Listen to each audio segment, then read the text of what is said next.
Good morning. I'd like to thank you very much for a very kind introduction. Any introduction that doesn't include a swear word is a good one in my business. It's a delight to be here this morning. I love coming up to Baltimore. Took the drive up this morning from the nation's capital, particularly for this group. I do want to give a shout out to the New Jersey Audubon Society, or Earth Conservation Corps, both the two organizations that I have worked with most directly, both of which are instrumental in their states and the district in doing fundamentally important work.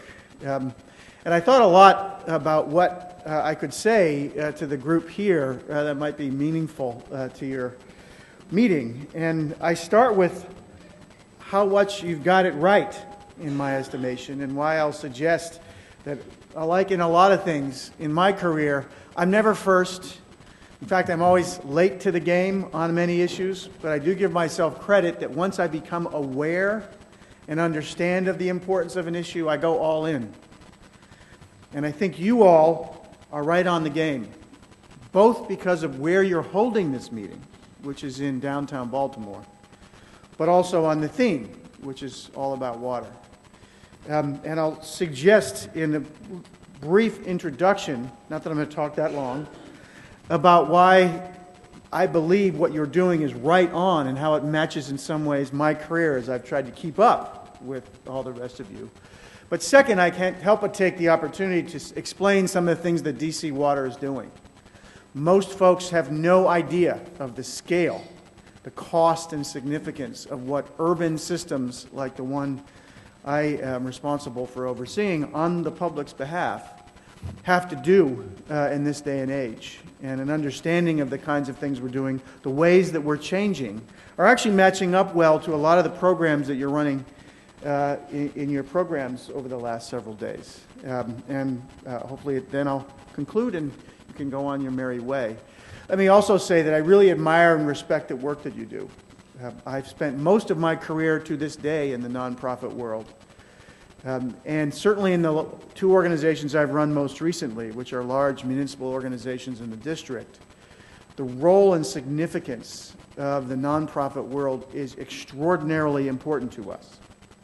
And I say that as an organization that gets sued a lot by nonprofits. But that doesn't bother me. I know everyone's got to take the positions, the points of view, the actions that they think is necessary. But the reality of a job like mine is that I serve, and we, DC Water, serves everyone. And every voice is brought to bear before we make decisions of significance to everyone, and because it's water, every living organism in this region.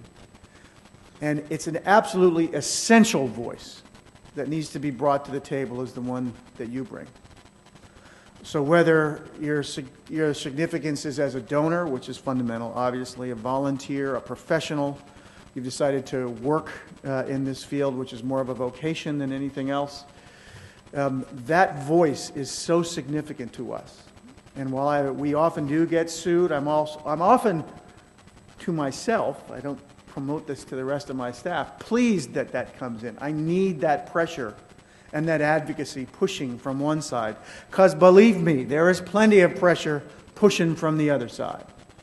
That doesn't mean I necessarily agree with every point in every lawsuit that's filed against us. But that is the way the system works. But it's not only litigation. Most issues never get to litigation. Most issues are resolved within the context of what the mayor's office is doing, what we're doing with council members, with organizations in the city. And that's where thoughtful, reasoned, scientific-backed support and engagement from organizations like this one and the affiliates that are here is so significant. And what I like about, what I know about New Jersey Audubon, Earth Conservation Corps, and I'm sure many of the organizations here that I've had less personal experience with, is coming to the table with thought, preparation, arguments that make sense. Sweet reason is what we seek to follow, and also a sense that they're speaking for the community in which we serve. Because at this day and age, there's a lot of great things that have come from social media and the connections we have. But players from everywhere can be brought to bear anywhere now. And sometimes that is to the detriment of the people who are in those places, as these very well-funded and very significant interests come in from the outside. And what I like about the way this whole scheme is set up is not only do you have a national and international presence, sort of an up and down vertical organization, but it's horizontal. You've got connections in each place that is connected to the people in that place, which is to me the best kind of enterprise. You can have an issue come from Earth Conservation Corps up to the national headquarters to raise significance, but it's also in Earth Conservation Corps we know it's going, the information can go back down so the local organization is connected to a national model and a national message. That makes a lot of sense to me. It's powerful and profound on these issues. So I salute what you're doing, truly, having been in the field. This is the right work by the right people at the right time. You're on the side of angels. So if nothing else, I admire it. And I hope you stick to it and keep at it, because I'm sure you do. You're not here for any other reason than you're dedicated to the cause, but it's tremendously significant. Let me talk to you a little bit about, just a little, because my own career matches not only generally what you're talking about, but specifically, again, where you're located and the topic. Whenever I talk about my career, the unavoidable conclusion is that I can't keep a job, because I started in the private sector as a lawyer for a number of years in Boston, working for a big law firm. I'm a lawyer. And I actually was fascinated by those 5 years. I was an environmental compliance lawyer. I was on the inside helping companies comply with laws. What I learned from that job is that there weren't many bad companies. There were some. But there were a lot of companies that had tremendous pressures that had nothing to do with our agenda. They're trying to create a widget at a price in a very competitive world and also do other things. So I found that most of them that didn't do the right environmental outcome that I was seeking as actually their compliance lawyer, I was always trying to get them to do at least what was complying with all the laws, and perhaps even more. It wasn't because of any bad or ill intent. It was literally we were focused on other things. But I wanted to win a few cases. So I went to US EPA as an enforcement lawyer. That was an absolutely fascinating experience. In large measure because it's a question when you're in government of how do you make an enterprise efficient. We count beans. What is the manner in which we are always monitoring our own performance? Do you count the number of enforcement actions that you do, or do you count their ecological significance in measuring the importance? And what if you're doing a case in the water world, but you win your case, but the consequence is that they have more air emissions because they've reduced or shifted the waste around? How do you break out of the scheme that is very statute-based, very media-based, to look at a whole, which is something that many of you do sort of by nature? It's a little challenge for government. The biggest learning experience I had after that 10 years, first 10 years of my career, was that in large measure I was doing the wrong thing. This is again the theme that I was always a little late to the game, coming to your game ultimately. Because in all of what I was doing at EPA and in the private sector was engaged on the management and regulation of what we would call today point sources, or the sort of the old basic environmental statutes. And it's not that that isn't significant. I don't mean to send that message at all. But I'll never forget working with the Brockton wastewater treatment plant south of Boston. Brockton is not a wealthy community. And the question was whether EPA and the state DEP in Massachusetts was going to require that wastewater treatment plant to drop its copper discharge levels in its discharge to a level that was below how much copper was in the natural water just by ecological, historic, natural background levels at tremendous cost. And it's not that that might not have been significant, but what was never evaluated for the river that we were discharging to, my recollection it was the Salisbury River, but this is now many years ago, so I may be hazy on that, is that when you looked at the water quality of the river, dropping the copper discharge may have had a minor improvement, but since the background level was higher than that, you were discharging actually water from the treatment facility that was cleaner than the water in the river and immediately came back up to the larger level and dilution that was in the river itself. But the ecological challenges of the river were not really coming from the treatment plant anymore. It was this gigantic developments that were being built upstream, that as they were being built, not only were taking out habitat, there were farm fields that were going, but all the runoff that was coming from those developments was causing far more ecological consequence to that river than the treatment plant was. And when I started thinking about that, I'd never really thought about it before. I was like, how come EPA has so much influence on the copper discharge from the Brockton wastewater treatment plant, and we have almost nothing to say about whether a 1,000-unit subdivision should be built on the same river? Yet, ecologically, we know what's going to have far more consequence to that river. And that's when I started reading the kinds of things that you all write, and came late into the game of going to a watershed association. Really, the name of the game is land use. I see some of my old friends like Curtis here in the back. So I ran a watershed association in New Jersey. Figure if you're going to do watershed work, go to the belly of the beast. I love New Jersey. Beautiful state. But central New Jersey, Route 1, the Turnpike, it was sort of on fire in that era. All sorts of development that, on my humble opinion, should be focused on city areas. Instead, was being built along the Turnpike, along Route 1, spreading out all over the landscape. In Mercer County, which is the county that has the capital of New Jersey, Trenton, the population was not increasing, but the land housing the population went up by a factor of 5 over a 20-year period. It was just spreading out, sprawl, as we called it. And their question was, their state agencies were doing their best, but it was really local municipalities. In Maryland, it's counties. But local, far local, making these gigantically significant decisions about where development should go. And the sheer scale of the consequences of those decisions to water quality, to habitat, to farmland, to air quality, to vehicle traveled miles, to local taxes, to where jobs were connected to low-income people and how they were being switched out because the jobs were being built out on Route 1 and where the people who needed the jobs were closer into the city. Almost every issue you could line up were being affected by these decisions of where we decided to grow.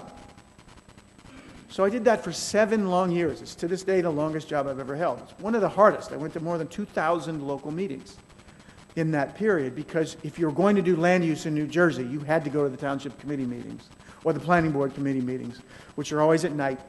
And then I learned that all the important decisions were made at midnight, after everybody left. Isn't that your experience? And in New Jersey, it's not true in D.C. In D.C., we have the public speaks first. In New Jersey, the public speaks at the end. So you, at least in the municipalities I was working in, so you have to wait through everything else, and it takes a lot of you all have a lot of perseverance. And I know I had to stay that late to really have a conversation with a town committee about what they were doing in their town. And that led me to my next significant coming late to the game, but coming around to what you're doing here in Baltimore with water, which is we got pretty good at Stony Brook of challenging sprawling development.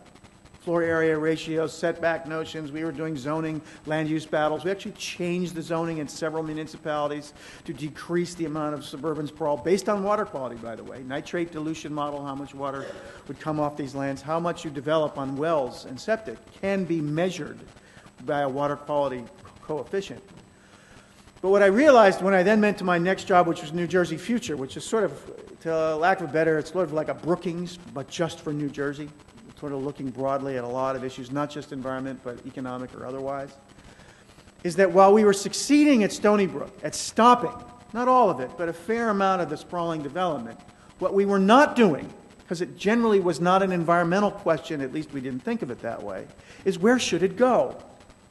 We were holding back the sprawl, but we weren't, on the other hand, of what do we do to encourage growth in Ewing, in Trenton, in Camden, in all the places in New Jersey that needed that growth. As much as we don't need it out on a farm field, there are so many communities that are dying to have the jobs and the vitality that would come with one of these developments being done in their town, rather where they have empty old buildings that are going to waste, Baltimore, rather than being out in the hinterlands where it takes out another farm field or another piece of forest.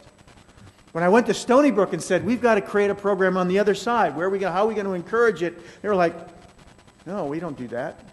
I'm not saying that was the wrong decision. That's exactly what boards do.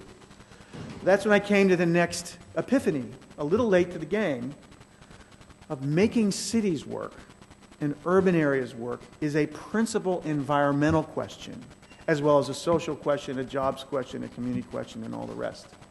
If we can take growth that otherwise would encumber all of the wildlands that we care about, hurt the species that we care about, take out the farm fields that we care about, and put it in places where it's needed, that builds up the tax base, that allows schools to get better, that allows people to, these in places to hire more police officers and do better program and training in school, all of that.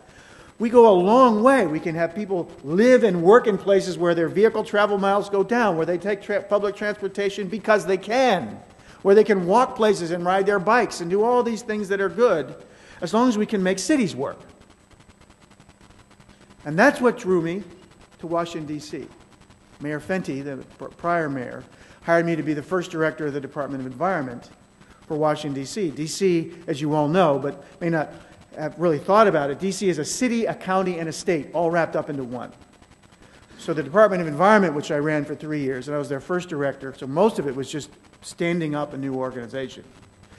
But we would write the SIP plan, so we do what a state would do, but we issued the permits and did the inspections, which a city or a county would do. So we really had, like your organization here, this vertical integration, we had full vertical integration. And now for the last 8 long years, I've been involved in seeing whether you can rebuild a city, because Washington, D.C. has been on fire for growth, and protect the environment at the same time. Something I've not been as involved with myself, but I'm very aware of, you can't not be aware of it in Washington, D.C., is that we're very, I won't speak as much about it now, but I at least have to mention it, is that when you have when you succeed in what my goal always had been for the last 15 years, coming late to the game, but going all in, which is making cities work, because then you take the pressure off of all the losses on the lands that we also protect, is when you succeed, all of a sudden, good things happen at one level, but in other things in D.C., it's almost impossible to live in Washington, D.C. if you're not a wealthy lawyer or lobbyist. I got held up at gunpoint on the street that I lived in at first. I was living in a basement apartment, sharing it with rodents and all sorts of things, because it's all I could afford. And it's on a street that was near 2 public housing projects that each had competing drug gangs that used to shoot at each other. And the townhouse that I was living in the basement in sold for $800,000. Between 9th and 10th Street, which when I last worked in Washington and lived in Washington, D.C., 10 years before, I wouldn't have walked on 9th Street in the daylight because of how dangerous that neighborhood was. Today, 9th Street isn't even the cutting edge. You go over 4 or 5 blocks. The entire city is transforming. All the things we'd hoped is happening. The population is going up. We're adding several thousand people a month to the population of Washington, D.C. You come in, I've been coming in and out of D.C. my entire career. I don't recognize significant parts of the city because of how fast they're changing. All that we hoped. Because we know that every building that's built downtown isn't being built out in Maryland or Virginia in the suburbs, although there's a lot of stuff happening out there too. We're still trying to bring it in on the metro. We are having the number of people with driver's licenses going down, the number of people with cars going down, the amount of bicycle trips per day going up, the amount of walking going up, all the things that we would have hoped for, except it's becoming almost impossible for anybody who's of moderate or low income to stay in the city. I'll just put that one aside, but it's a huge issue when we succeed at our desire, which is to make cities go, is how do you also keep them affordable for the folks who stuck it out when the city was in trouble. I think that's a compelling, not only community question, it's a compelling moral question. But coming back to the economic or environmental questions, and I'm related to water. Now, the reason, some people thought I was nuts when I left the Department of Environment to go to D.C. Water. D.C. Water is a huge enterprise. Just to give you a sense of its scale, I just finished 8 town hall meetings in the city. Give you a sense of the difficulty of those meetings. I am accompanied by 2 police officers when I go to these meetings. Because since I've been at D.C. Water, when I arrived, an average single-family monthly bill was $40 a month. The proposal I have on the table for 2015 is $88 a month. More than doubled in 5 years. And I deliver that message myself. I do every public meeting. I present. I answer questions. We invite anybody who's contacted us for any reason in the prior year to come and talk to us. And guess what? People don't call us to say, hey, the water was great today. I personally think they should, but they don't. They call us when there's something amiss. And when you got a system that has every single street, we've got old infrastructure, it's unbelievable. We invite everybody who's mad at us to come be mad at us, and they do. My opinion is that you have to hear from the people who are frustrated with you in order to acknowledge, respond to your organization hears that I bring every office in the enterprise with me when we do these town halls. But the scale of what we're doing, what I'm proposing is a $550 million operating budget for 1 year. And it's only going up from there, but if it's static over the next 10 years, that's $5.5 billion being spent in a 10-year time frame on operating. Our capital budget next year will be $625 million. That's $1.1 billion of disbursements in 1 year. This is probably true in most of the cities that you're in. You may not know this. 1 in 3 capital dollars being spent in Washington, D.C. is being spent by D.C. Water. 1 in 3. We're the largest capital program, bigger than schools, bigger than roads, bigger than any other municipal agency by far is D.C. Water. And that's one of the messages.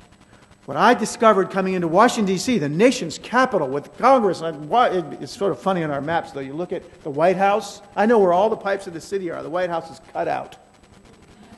Security agents came around. We assume they're connected up to us, but we don't know. Because we're not allowed. Although I do have water mains just north of the White House that may be connected, that were put in the ground before the Civil War. In operation in Washington, D.C. The median age, and I'm not good at math, but I always have to remember to say median, because median means half of the pipes are older than this, and half are younger. So that's what a median is. That's what my team tells me anyways. The median age of our unlined cast iron water mains, which are our real problems, because if they're unlined, that's where the corrosion happens, and it's like our hardened arteries. They break more often, there's brown in the water. It's not a health problem, but nobody wants that in their water to their home, least of all us, as those who deliver it, is 96 years. Median. So half of them are older than that. And we have 750 miles of unlined cast iron pipe. Washington, D.C.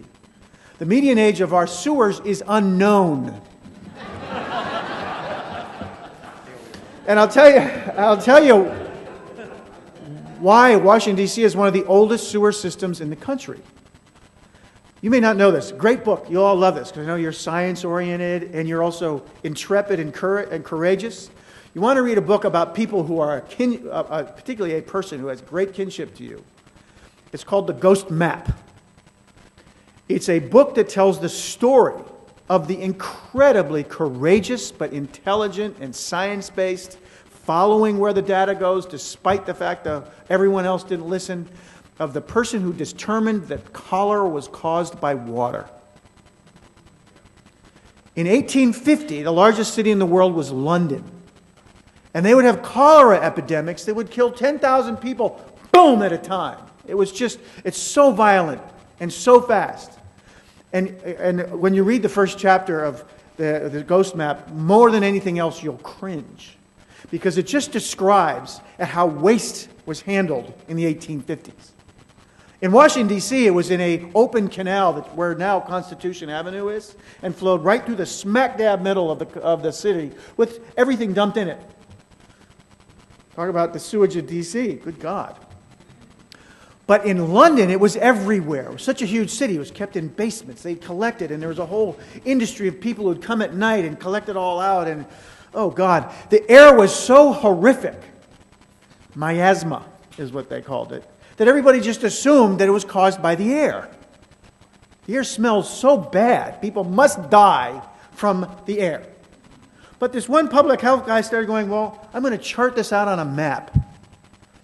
Old-fashioned GIS, a map and a pen. And started walking around and looking where each individual case was in one of these big outbursts.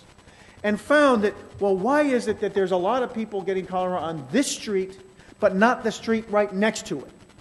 If it were the air, you'd think you'd have that. And he started charting it at great risk to himself because he was going interviewing families that had cholera victims.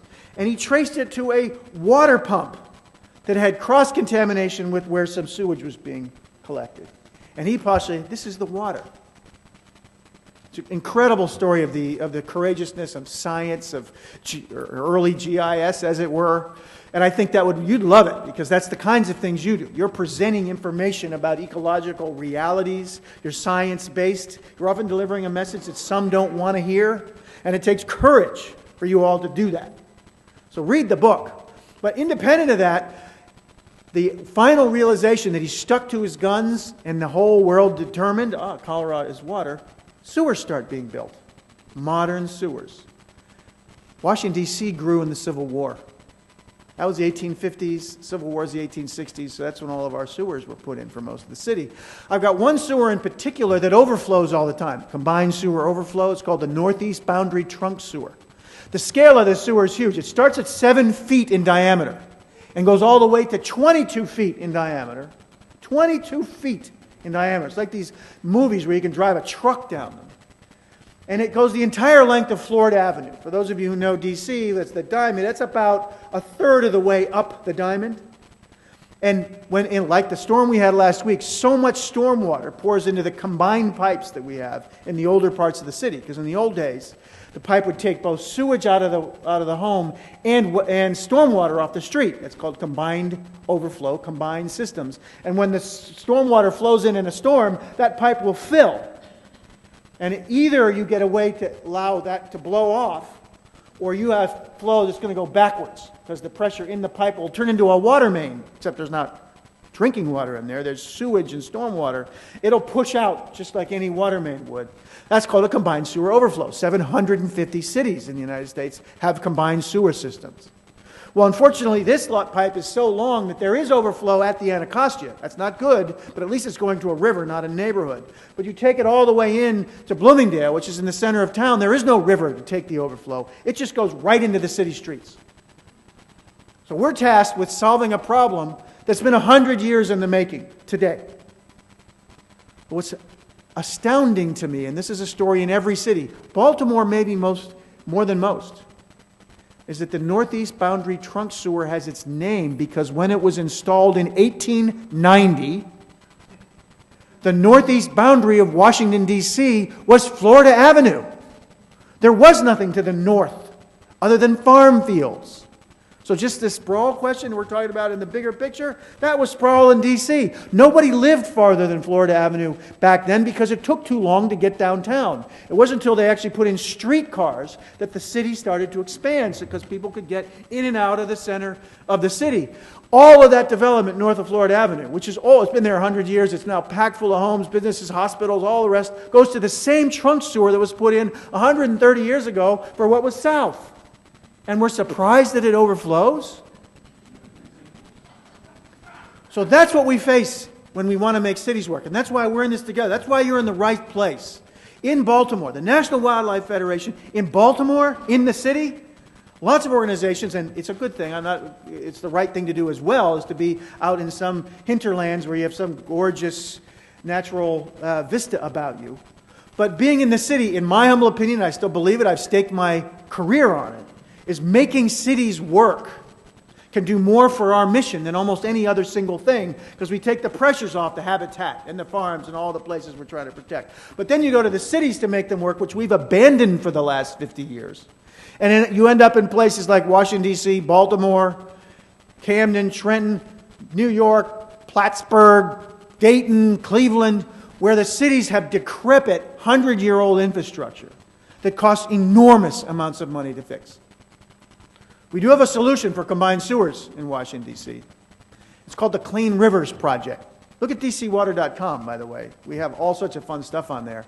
But it's a $2.6 billion project. The largest public works project in Washington, D.C. since Metro. And it's a lot like Metro. We're building a tunnel that's just about the height of this ceiling, 10 stories underground, 13 miles long, with a tunnel boring machine that's the length of a football field and a third. So you take a machine that's as tall as this ceiling, and you extend it out a football field and a third. It is now under the Potomac River, 24 hours a day, 6 days a week, drilling its way up, because all that overflow is going to be dumped down these giant drop shafts into this enormous tunnel, conveyed all the way down to Blue Plains, the largest advanced wastewater treatment plant in the world, and treated almost to drinking water standards before it goes to the Potomac. Fantastic water quality outcome. And I have police officers accompanying me to community meetings because the low and mixed and fixed income folks can't pay the price.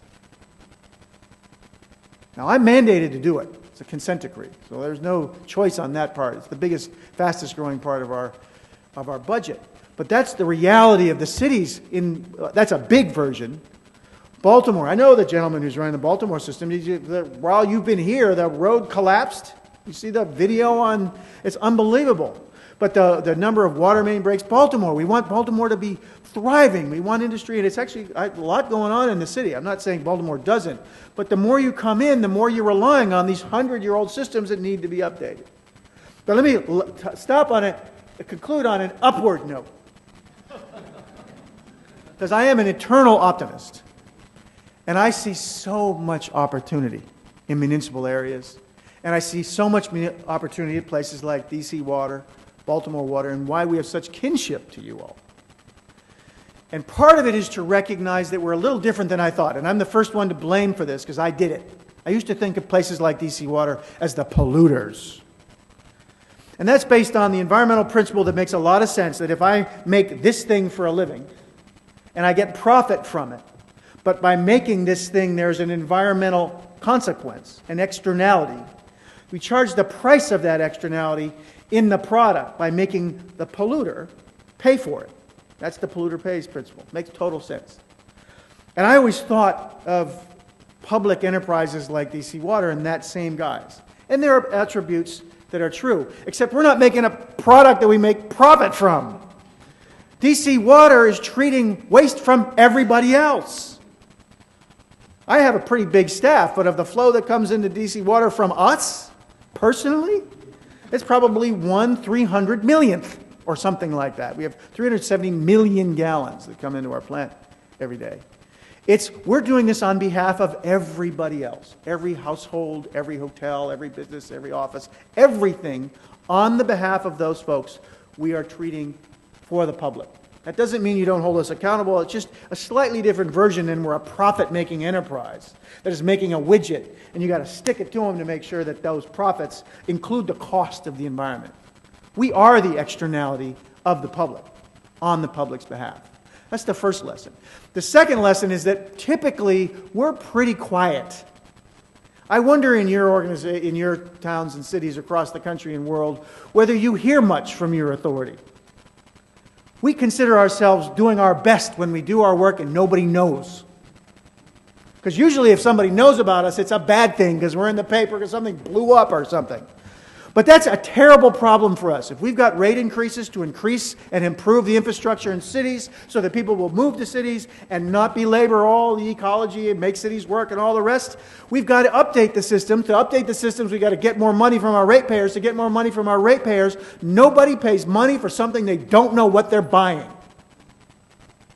I think. I pay a lot for a cell phone. I have no idea why it costs so much. But then, of course, I have 2 teenagers, so that explains everything. But the question of us communicating is such an upside. I know in the nonprofit world, you all probably say this or have heard it, we're the best kept secret in wherever. It's very hard for you all to get, and I was there, so I'm not criticizing. It's just hard with all the messages out there to get your message out, even when it's a great one. I don't have a problem with that. Someone gets a bill from me every single month and they have to open it. We're everywhere. We sell water. What a great product. So we re-logoed ourselves. We're not DC Wasa anymore. No one knew who the hell that was. We're DC Water. We had a long logo. I can't even remember the catchphrase because it had 2 sentences. I usually wear a uniform. Those from you DC will know I wear a standard DC Water uniform every day because it reminds me that I actually don't do any of the work of the organization. And the people who do wear these uniforms. And I'm reminded of their significance. But it also means I'm easy to identify anywhere I go.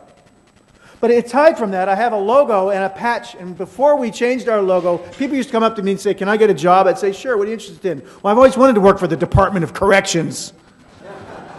I was like, but you look at the logo, you couldn't tell what we did. It had the diamond of DC, red, white, and blue, all these words on it, they're too small to read. You had no idea what we were. This logo, DC in a water drop, water is life. That's our entire catchphrase. It's on everything now. We're advertising everywhere, on sides of trucks, on sides of buses. We do water taste tests outside of metro stations, comparing our water to bottled water, because bottled water is 1,000 times more expensive, not as safe, and has an enormous environmental consequence in every respect. That means us going after our customers.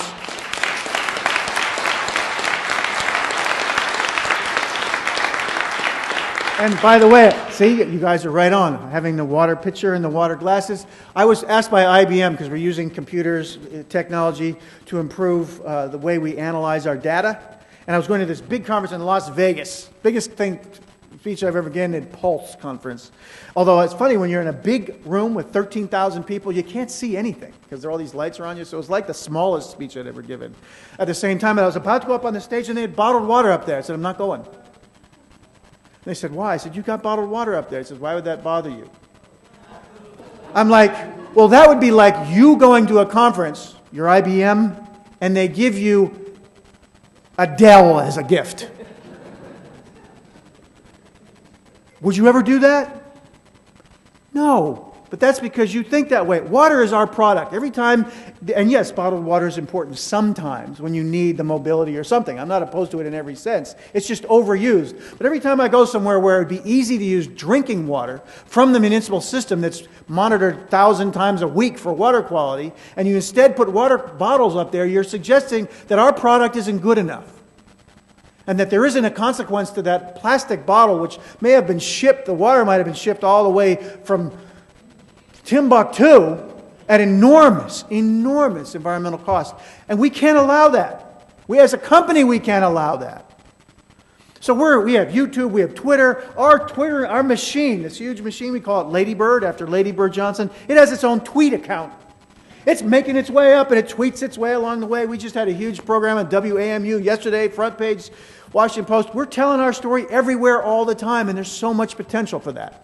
But I'll finish with a last thought. The reason why it's so cool what we can do, actually it's two thoughts. One of which, and I think of Earth Conservation Corps, is the other thing that DC Water does is hire people. We've got a huge staff.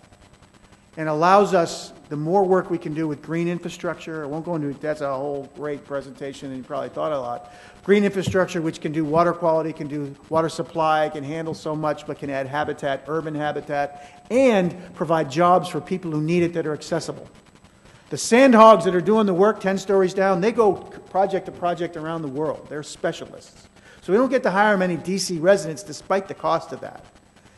We're greening a city street. That's work that's done by people in the city. And then it's maintained. That's work done by people in the city, Earth Conservation Corps, and its volunteers or paid employees. Either. Great. So there's tremendous potential there. And the second is to rethink our industry itself. Now, Blue Plains, and sometime you should all, if you meet in DC, come to see it. It will blow your mind. I guarantee it. Anybody who comes to Blue Plains is absolutely astounded by its size and complexity. This is not an old-fashioned treatment facility. This is technology everywhere. We're spending about $3 billion there right now. And when you see the scale of what's going on. But I kid, because we are not a wastewater treatment plant. And I know you've had programs at this event about how water reuse is significant. I think maybe that was yesterday. We are an enriched water plant. Because everything that's coming to us has value. One of the things that I learned about ecology, even though I'm a lawyer, is that the great genius of ecology is that the output of every one organism is the input for another. So that's the incredible cycle that as long as we maintain nature, it cleans itself. As much as we think something's a horrible waste, something else thinks it's lunch. Well, we've been thinking that these giant treatment facilities have wastewater. DC Water have persuaded our board to spend $460 million. That's the kind of scale that we can do projects. To take the solid material, just Imagine for a moment what that means. But the solid material that we are taking out of the enriched water. And to give you a sense of scale, one of our tanker trucks that are filling up with this solid material every day is about the length of the two front tables here in length. 60 of them a day. 60 tanker trucks a day of this solid material. A waste. Turns out it's filled with energy. So we're taking this product, and the problem was we couldn't use digesters. Other treatment plants have done that. We're so big that it takes 20 days when you put the solid material into a classic digester for it to be eaten up by the microbes to turn out methane, which you then power and generate power from. And we have too much new stuff coming in that we'd have to build like 10 of them in order to have enough space for all of the solid material. And Blue Plains is huge, but we've run out of space. So have most urban systems. So we looked all over the world, and over 40 published peer-reviewed papers have discovered an invention from Europe, Norway, called Cambi. And the irony is, like all great inventions, it's also simple. It takes the solid material, heats it up at high temperature and pressure, breaks down the molecular walls of the solid material. When it comes out in cold, boom, they burst. You put them in the digesters, it takes 3 days, not 20. So now we have the speed, and by the way, the efficiency goes up, so we get more methane. So now we have the throughput of all the solid material. We are building the largest alternative clean energy project in the Mid-Atlantic at a treatment facility. 13 megawatts of power.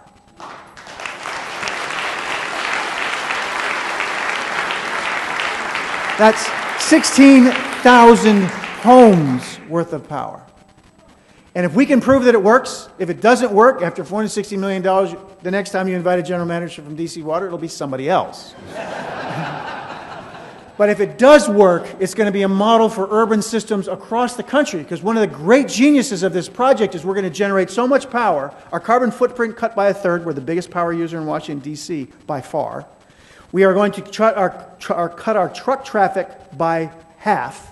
We're going to have on-site power in case of emergency. When there's a grid shutdown, what happens to water treatment and wastewater? Well, we're going to have power on site.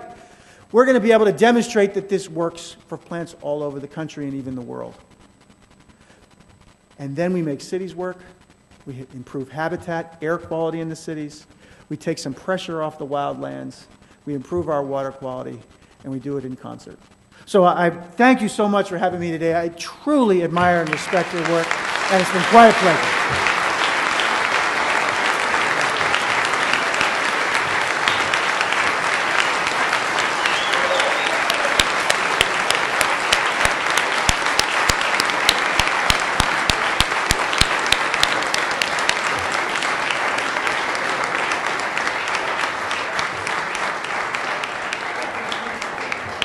I agree with one thing you said.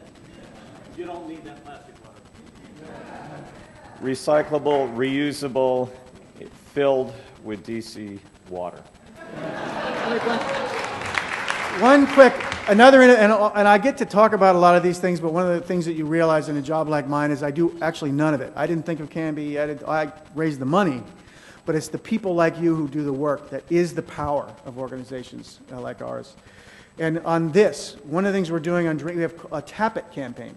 Not DC Waters, we just discovered it, but we've elevated it to a level I don't think any other city has. We have 300 institutions. You get the Tap It thing on your phone, and you can walk around Washington, D.C. metropolitan area, and all 300 places will refill your water bottle for free.